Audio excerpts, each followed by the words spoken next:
Kalau nanti misalnya ada yang terdampar lagi gitu, kirim aja ke tempat-tempat pemerintahan gitu. Misalnya kayak kecamatan, terus gedung gubernur, atau misalnya tempat gedung DPRD daerah setempat gitu. Pokoknya ditempatkan di tempat pemerintahan gitu. Soalnya kan di sini pemerintah aja masih kayak ya udahlah, diam-diam baik gitu. Pola netizen yang tercinta. Heboh 8 orang Rohingya memasuki wilayah Nusa Tenggara Timur bermodalkan KTP yang diduga palsu. KTP palsu tersebut didapatkan Rohingya dari kota Medan, Sumatera Utara. Peristiwa ini terungkap saat video viral beredar di sosial media yang memperlihatkan petugas menginterogasi 8 orang Rohingya yang berada di salah satu rumah warga di Kabupaten Belu, Nusa Tenggara Timur beberapa waktu lalu. Petugas mencurigai 8 orang tidak dikenal bukan warga setempat. Setelah dilakukan interogasi dan pemeriksaan badan, ditemukan KTP dengan nama yang berbeda serta alamat yang berbeda. Alhasil, petugas mempertanyakan identitas mereka dan diketahui Rohingya. Mereka mengakui datang dari kota Medan ke desa Takirin secara bergiliran pada 15 November, 24 November, dan 5 Desember 2023. Berdasarkan pengakuan Rohingya ini, bertujuan menetap menjadi warga negara Indonesia dan mencari pekerjaan. Menanggapi hal itu, Wali Kota Medan Bobi Nasution menjadi murka dan mengancam jajarannya di Pemkot Medan jika terbukti terlibat dalam membuat KTP palsu tersebut dengan memberikan hukuman berat dan menjeratnya secara pidana. Menanggapi KTP palsu Rohingya yang diduga dibuat di Medan, Bobi kembali mengingatkan kepada jajarannya di Pemkot untuk tidak memperjualbelikan data kependudukan untuk kepentingan apapun. Nah, gimana nih menurut netizen yang terhormat? Silahkan berkomentar ya. 8 pengungsi Rohingya punya KTP Indonesia beralamat di NTT. Polres Belu menangkap 8 pengungsi Rohingya yang memiliki KTP dan fasih berbahasa Indonesia. Nah, berdasarkan penuturan mereka membuat KTP di Medan dengan membayar 300.000 kepada petugas KTP setiap orang. Wah.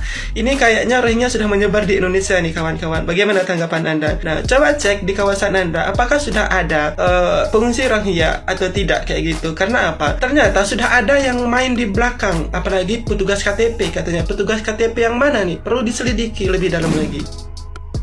Enak orang dari luar yang berdatang injak kaki baru belum sampai 1 bulan di NTT, dia bisa punya KTP NTT. Ketong yang tinggal di lahir besar di NTT, ketong mengurus KTP, ketong harus mondar mandir sana sini. Itu pun baik kalau udah jadi. Kalau tidak jadi, Pak Kapolres, Pak Kapolda NTT telusuri bagus-bagus dulu ini masalah, Pak. Mohon Pak, cari siapa yang buat kasih KTP, kantor mana yang mengeluarkan KTP, tangkap kasih masuk di bui. Itu pasti dong bayar itu. Marah kali.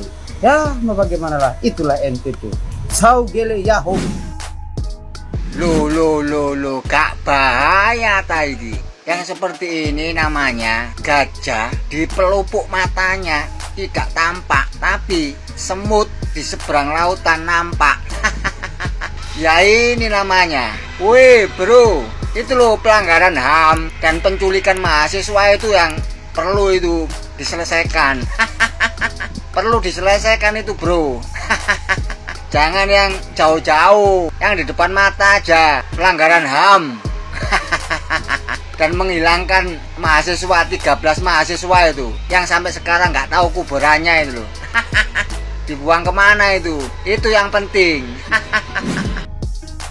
Maka bisa dipahami kawan, makin hari makin bergelombang kedatangan Rohingya ke negara ini karena mereka beranggapan pemerintah kita dengan tangan terbuka menerima keberadaan mereka di negara ini, disambut dengan tangan terbuka, bahkan diberikan red carpet, diberikan privilege yang jauh melebihi apa yang didapat oleh warga negara Indonesia sendiri. Bahkan pemerintah terlalu ribet koordinasi dan birokrasinya terkait permasalahan ini. Semakin banyak yang datang akan semakin rumit pemecahan masalahnya. Harus disadari pula ada banyak suara penolakan terkait Rohingya di Indonesia. 1-2 orang yang menolak mungkin bisa dimaklum, tapi di saat suara penolakan semakin hari semakin banyak dan itu bisa dikatakan mewakili rakyat Indonesia. Karena warga Aceh, Pekanbaru, Makassar, Sidoarjo, dan lain-lainnya, mereka pun bagian dari Indonesia. Patut didengar pula suara mereka. Mereka tidak mungkin sekonyong-konyong memberikan penolakan bila tidak ada sebab, kawan. Penolakan itu adalah sebuah akibat dari sebuah sebab yang terjadi di kalangan masyarakat. Mudah kau memahami penolakan yang terjadi di masyarakat seperti apa. Sayangnya terlalu ribetnya birokrasi, terlalu banyaknya koordinasi, terlalu banyaknya pemantauan. Karena pada dasarnya tidak mungkin mereka tidak melihat apa yang terjadi, maka tidak perlu pemantauan koordinasi. Tinggal serahkan mereka ke UNHCR untuk dibawa kembali ke negara asal. Simpel toh, tidak usah dibuat ribet. Karena ingat kawan, semakin banyak yang datang akan semakin rumit pemecahan masalahnya. Karena semakin rumitnya keadaan,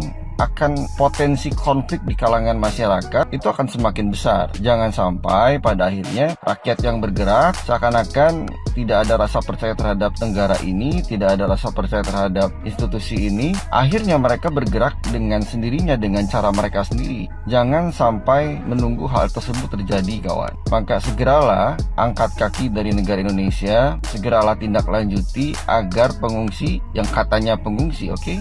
Walaupun aku enggan rasanya mengatakan mereka pengungsi, segera tindak lanjuti Rohingya ini untuk segera meninggalkan negara Republik Indonesia. Simple. Dan yang lebih lucu lagi, Komnas HAM seakan-akan hadir dan menjadi garda terdepan untuk melindungi HAM dan kemanusiaan atas keberadaan Rohingya di Indonesia. Apa tidak salah? Ya, apa tidak salah. Harus diingat pula, warga negara Indonesia memiliki HAM dan kemanusiaan yang juga melekat dan perlu juga dihargai keberadaannya. Ini seakan-akan tidak berimbang. Yang mereka lindungi Rohingya yang notabene adalah pendatang gelap, namun tidak memikirkan dan melindungi HAM dan kemanusiaan yang juga melekat warga Indonesia yang memang berada dan tinggal di Indonesia, yang notabene kedaulatan itu dimiliki oleh rakyatnya sendiri, yaitu rakyat Indonesia. Tapi mengapa seakan-akan Komnas HAM condong untuk hanya melindungi keberadaan Rohingya? Kan lucu, kawan. Jadi HAM yang mana yang kalian lindungi, HAM mana yang kalian selalu gaungkan? Tidak seimbang rasanya, kawan. Ingat,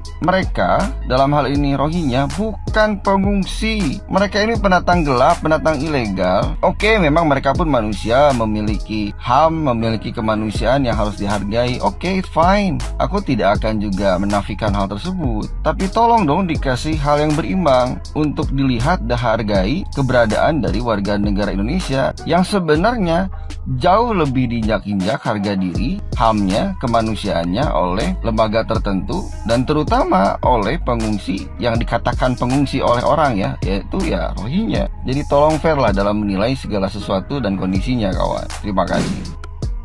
Imigran gelap Bangladesh punya KTP palsu di Indonesia, ya kalian simpulin sendiri ya guys gitu, artinya apa gitu kan. Aku sih sudah nggak bisa bilang apa-apa. Jadi ini pesan aku aja nih buat teman-teman di Aceh gitu dan masyarakat Aceh gitu. Kalau nanti misalnya ada yang terdampar lagi gitu, kirim aja ke tempat-tempat pemerintahan gitu, misalnya kayak kecamatan, terus gedung gubernur atau misalnya tempat gedung DPRD daerah setempat gitu. Pokoknya ditempatkan di tempat pemerintahan gitu. Soalnya kan di sini pemerintah aja masih kayak ya udahlah diem-diem baik gitu, manut-manut aja gitu. Jadi masyarakatnya yang harus bertindak juga. Kalau misalnya memang kalian sudah tidak mau menampung, sudah capek bersuara tapi nggak didengar gitu ya, ya udah taruh aja mereka ini tuh di tempat-tempat pemerintahan gitu, biar diurusin sama pemerintahannya. Jangan ditaruh di tempat-tempat masyarakat gitu ya, yang deket dengan masyarakat. Karena di sini aku sudah kayak ya udahlah gitu, kayak ya dibilang hopeless ya hopeless juga gitu. Soalnya Indonesia ini juga kayak masih banyak pengkhianat-pengkhianatnya, masih banyak oknum-oknum yang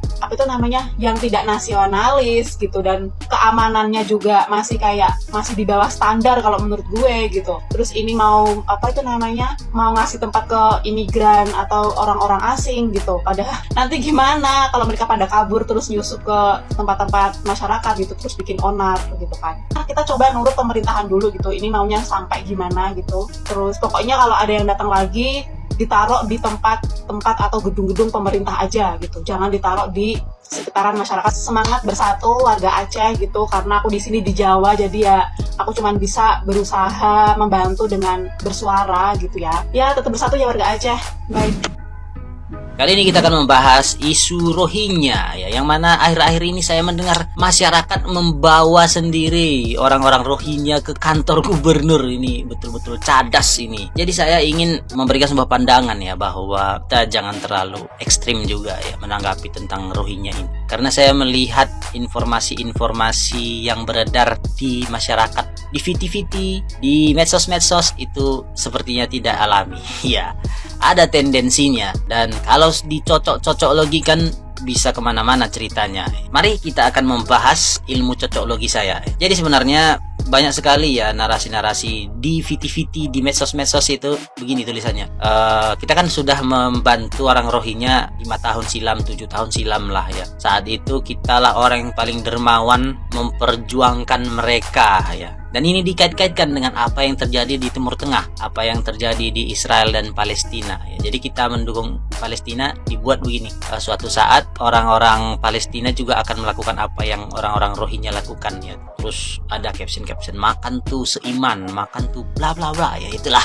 Jadi saya melihat ini udah tendensinya lain dan tidak alami, sangat tidak alami. Pertama, saya ingin memberikan fakta juga bahwa UNHCR sudah mengklarifikasi bahwa mereka tidak berada di balik akun-akun yang memberikan pernyataan-pernyataan yang ngeselin kemarin tuh, yang minta mereka dikasih pulau lah, yang minta mereka itu dikasih kewarganegaraan. Ternyata itu bukan mereka ya, tetapi akun-akun palsu yang dengan tendensi tersendiri. Kita tidak tahu apakah sudah terorganisir atau hanya berdasarkan pemikiran-pemikiran individual membuat narasi-narasi seperti ini.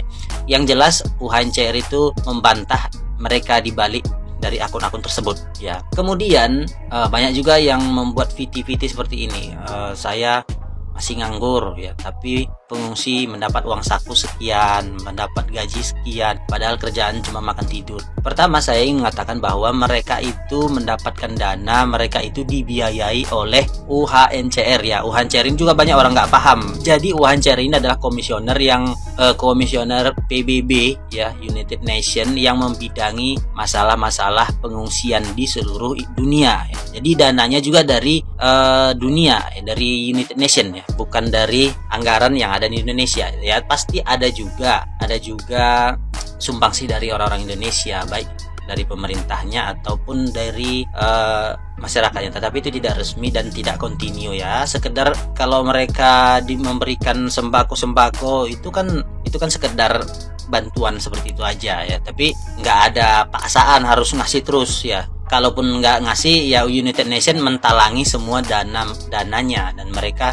memiliki anggaran untuk hal tersebut ya. Jadi narasi yang mengatakan ngapain kita capek-capek ngasih mereka makan, ngasih mereka uang saku, padahal kita masih banyak masalah ini ya, ternyata itu hoax ya. Kemudian lagi nih, masalah apa yang mereka kerjakan itu, apa yang mereka perbuat yang orang-orang setempat marah ya. Kembali lagi saya ingin mengatakan bahwa itu kesalahan di pengelolanya ya. Kenapa mereka ditempatkan di dekat dengan penduduk masyarakat setempat? Kenapa tidak ada tatib yang kuat, tidak ada pengawasan di lingkungannya yang kuat? Jadi sebenarnya di kota lain ada juga, di daerah sini ada juga tempat penampungan orang Rohingya, dan sejauh ini kita mendengar adem-adem saja ya, tidak pernah ada mereka berulah macam-macam ya. Kembali lagi, kalau tidak ditangani dengan baik ya, namanya manusia ya, tentu banyak